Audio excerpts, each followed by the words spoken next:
बच्चों, आज हम बहुपद करेंगे। जैसे कि मैंने आपको बताया था कि हम एक सीरीज शुरू कर रहे हैं जिसमें हम सारे जो बोर्ड के क्लास 10th के चैप्टर्स हैं उसके पहले हम ऑब्जेक्टिव क्वेश्चंस की एक सीरीज बना रहे हैं। बच्चों, अगर आपने इस सीरीज से कर लिया तो आपके जो 20 मार्क्स के क्वेश्चंस आते हैं ऑब्जेक्टिव, आप उन सारे क्वेश्चंस को कर लेंगे और आप इन क्वेश्चनों को जरूर करिएगा। इन क्वेश्चनों को करने से आपको क्या मिलेगा कि ये ऑब्जेक्टिव की तो आपकी तैयारी हो जाएगी और इसके अलावा आपकी बाकी जो लघु उत्तरीय वगैरह उनकी भी तैयारी हो जाएगी। पहले हम सारे ऑब्जेक्टिव क्वेश्चंस की तैयारी करेंगे और फिर हम बाकी क्वेश्चंस करेंगे। पूरा मैं आपको करवाऊंगा, बस आप इसके साथ मेरे साथ साथ अपनी पढ़ाई चालू करें। चलिए बेटा, बहुपद। बहुपद में जो हम आपके सिलेबस में मेनली जो बहुपद है वो है हमारे पास में द्विघात का बहुपद है। द्विघात समीकरण बोल सकते हैं या द्विघात बोल सकते हैं। देखिए, द्विघात क्या होती है। इस तरीके की जो इक्वेशन होती है a x square plus b x plus c equal to 0, इसे हम द्विघात समीकरण बोलते हैं। अगर हम इक्वल टू का साइन नहीं लगाएंगे तो ये बहुपद हो जाएगा। किसी भी द्विघात समीकरण के दो शून्यक होते हैं। अधिकतम अधिकतम कितने शून्यक होते हैं?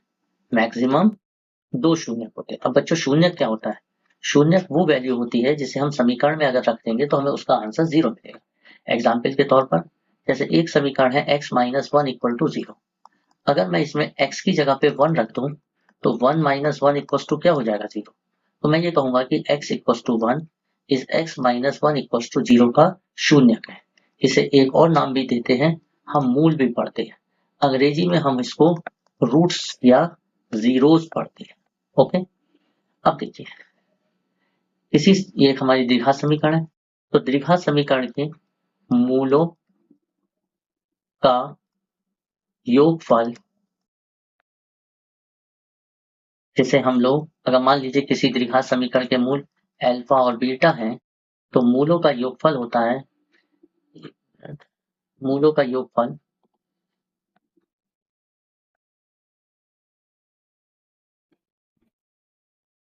बराबर माइनस का बी अपॉन ए।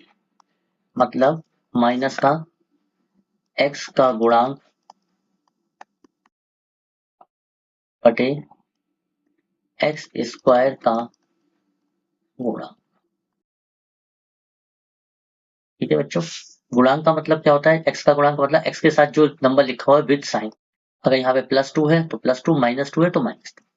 एक्स स्क्वायर का गुणांक क्या होगा? ए। +1 है तो +1, -1 है -1, +2 है +2, -2 है तो -2। इसी तरीके से मूलों का गुणनफल बराबर होता है C अपॉन ए, जिसे हम लिखते हैं अचर पद बटे एक्स स्क्वायर का गुणांक। तो अगर हमारे को समीकरण दी है तो हम ऐसे मूलों का निकालते हैं। समीकरण दिया तो ये सूत्र निकालने को कहता है। लेकिन मान लीजिए यदि किसी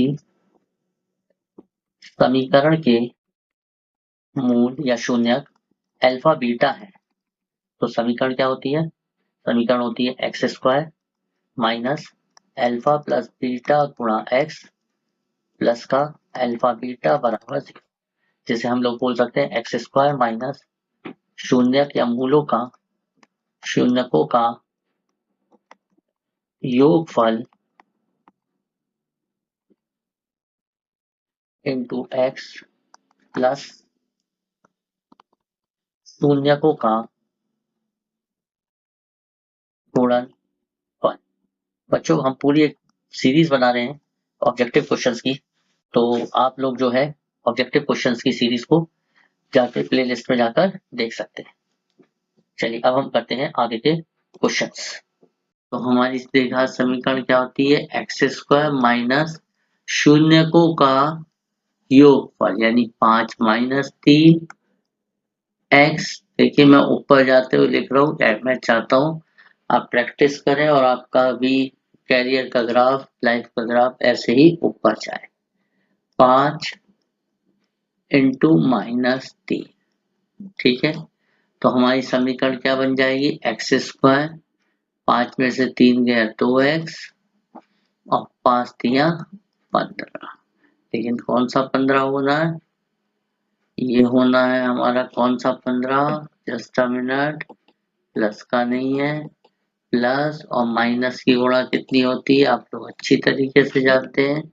प्लस और माइनस की गुणा -15।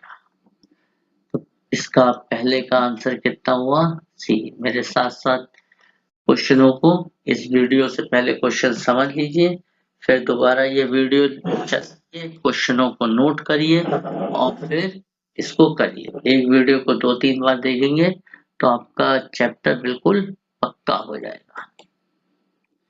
अच्छा, अब हमें इसके शून्यक निकालने। अब किसी समीकरण के शून्यक बच्चों कैसे निकलते हैं? हम इसके गुणनखंड करें। अब गुणनखंड अगर आपको नहीं आते तो आप कमेंट बॉक्स में बताइए, गुणनखंड लिखिए, तो मैं आपको गुणनखंड का एक वीडियो बता के निकाल दूंगा, क्योंकि गुणनखंड बहुत ही इंपॉर्टेंट टॉपिक है। अभी थोड़ा सा समझ लीजिए कैसे निकलेंगे। देखिए 3 और एक्स स्क्वायर की गुणा 3 हो जाएगी, 3 एकम 3। जो नंबर यहाँ पर चिन्ह है वो यहाँ पर लगाएंगे। अब 3 के ऐसे टुकड़े करेंगे जिसको ये माइनस करने पर क्या मिले 2, तो क्या बचेगा 3x और x। 3x में से 1x किया, कितना बचेगा बेटा अपने पास में 2x। एक्स स्क्वायर माइनस 3 में से 1 किया, कितना फैक्टर ब्रैकेट ओपन करा -3x plus x -3। x common लिया, x -3, 1 कॉमन लिया, x -3 और x +3। अब शून्य का मूल्य निकालने के लिए हम क्या करेंगे, एक बार हम x -3 बराबर 0 रखेंगे, x की वैल्यू आ जाएगी 3। एक बार हम x +1 = 0 रखेंगे, माइनस। तो गुणनखंड इसके या मूल इसके क्या हो गए बेटा, कहाँ गया, हाँ -3 और -1, यानी कौन सा आंसर है, ए आंसर है। चलिए नेक्स्ट क्वेश्चन की तरफ पढ़ते हैं। तीसरा क्वेश्चन, किसी द्विघात बहुपद के अधिक से अधिक शून्य कितने होते हैं? तो ये ओरली वाला क्वेश्चन था। चौथा क्वेश्चन काफी अच्छा क्वेश्चन है, ऐसा क्वेश्चन आपको अति लघु उत्तरी में भी मिल सकता है। a-1 x स्क्वायर प्लस का kx प्लस 1 में एक शून्यक -3 है। शून्यक का मतलब होता है x की वैल्यू 1x। देखिए शून्यक का मतलब क्या होता है, x की 2 वैल्यू मिलेंगी, जिसमें से एक वैल्यू कितनी है -3। तो आप इसमें x की जगह क्या रख दीजिए -3। a-1 -3 का whole square plus k into -3 plus 1 बराबर 0। शून्य का मान रख के हम समीकरण को बराबर 0 देते हैं। तो k-1 3 3 9, यहाँ पे ब्रैकेट बंद करें, माइनस का 3k प्लस 1 बराबर 9k -9 -3k प्लस 1 बराबर 0। 9k में से 3k गया, कितना बचा 6k -8 बराबर 0। कितना रह गया बेटा 6k बराबर 8, k बराबर 8/6, 2 तिया 6 और 2 चौका 8। तो आंसर कितना हो गया 4/।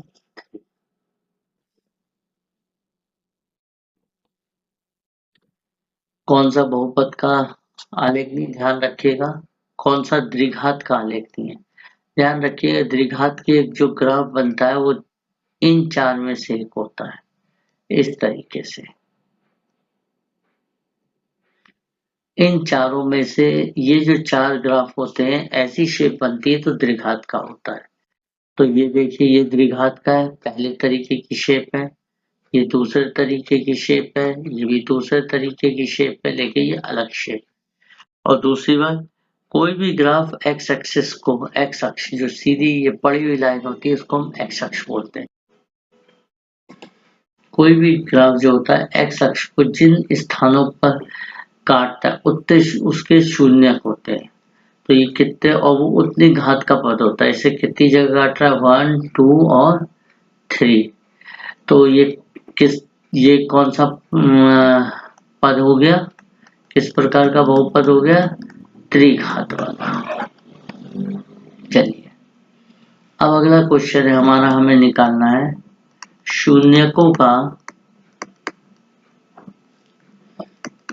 योगफल। बच्चों मैं क्वेश्चन भी साथ साथ पढ़ दे रहा हूँ। छठा क्वेश्चन है 3x² + 5x + 2 के शून्यकों का योगफल कितना होगा। तो मेरे बच्चों शून्यकों का योगफल कैसे निकलेगा। शून्यकों का योगफल का फॉर्मूला होता है माइनस का x का गुणांक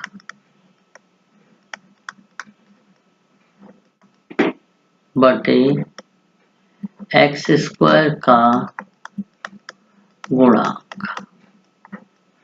x का गुणांक कितना है, गुणांक का मतलब होता है जो x के साथ नंबर जुड़ा हुआ है उसके साथ में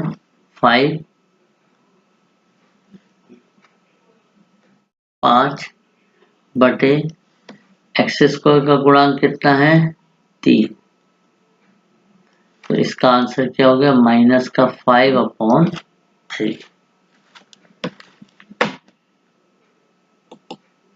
नेक्स्ट 7वां प्रश्न है, किसी बहुपद f(x) के लिए y बराबर fx का ग्राफ दिया है। ग्राफ में fx के शून्यकों की संख्या कितनी होगी। तो देखिए ये इस ग्राफ में ये x एक्सिस को कितनी जगह पर कट कर रहा है, 1 2 और 3 जगह पर कट कर रहा है। तो शून्यकों की संख्या कितनी होगी, 3 होगी। अगला है 8वां प्रश्न है 4x² - 4x - 1 के शून्यकों का गुणनफल कितना होगा। शून्यकों का गुणनफल बराबर होता है अचर पद जिसको हम c भी बोलते हैं बटे x² का पूर्णांक जिसको हम a बोलते हैं। तो यहाँ पर अचर पद हो गया कितना, माइनस का 1 और x² का गुणांक कितना है बेटा 4। तो आंसर हो गया माइनस का 1/4। तो बच्चों ये आज हमने सेकंड चैप्टर बहुपद के कुछ ऑब्जेक्टिव क्वेश्चंस को करा है। इस वीडियो को आप बार बार देखकर प्रैक्टिस करिए। अब हम कल आपके लिए जो हमारा अगला चैप्टर है 2 चर वाले रैखिक समीकरण योग, नेक्स्ट वीडियो को हम उसको डिस्कस करेंगे और हम इस पहले हर एक चैप्टर के ऑब्जेक्टिव क्वेश्चन करेंगे। फिर से एक बार कहूंगा, ऑब्जेक्टिव क्वेश्चन का 20 मार्क्स हैं, तो इसको बहुत ध्यान से करिए।